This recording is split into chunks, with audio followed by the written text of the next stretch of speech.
So in this Did You Know session, we're going to look at how we can use BlazeMeter to extend the data that you already have in a CSV file.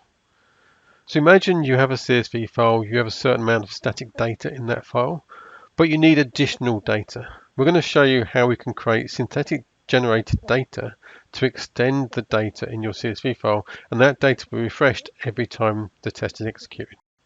So here we are in BlazeMeter. We've uploaded our JMeter script and defined our load configuration.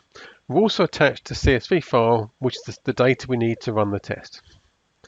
Now, if we look in the right-hand side of the data panel and we view that data, we have 5 rows of data with a first name, a last name, and a date of birth.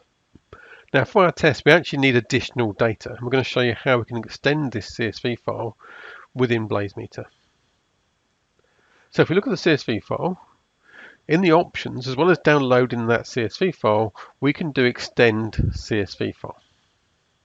And what this shows you is, here's the columns from that CSV file, and we can then enter the rules to extend that value. So in this case, we want to use our seed lists to extend the number of first names. So as you can see, it pops up the functions we can use. We're going to use the rand from seed list. It then prompts you with the names of our seed lists. So if I look for first names, you see we've got various options here. We're going to use first names. We click, we then get an example. We do the same again for the last names. So we're going to do rand from seed list again. We're going to search for seed lists with last names. And again, we click the button to get an example. And finally, we want dates of birth. And we can use the standard function, date of birth.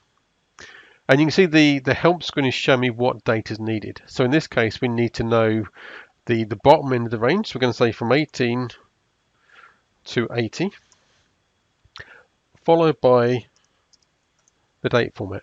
So we're going to say 2000, 06, 06.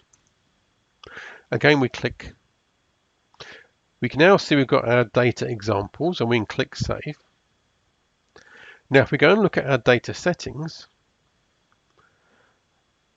at this point, we're just looking at the 5 records in that CSV file. If I change this to say I actually want a defined number of rows, and I want 10 records, what you can see we've done here is we have actually extended this. So we've got the initial 5 from the CSV file, and the rest of the data has been generated from our synthetic data generation rules. Now I could say here I want 100 records, we'd then get 100 records. So as you can see, very quickly we can take existing CSV data and extend it and then use it within BlazeMeter.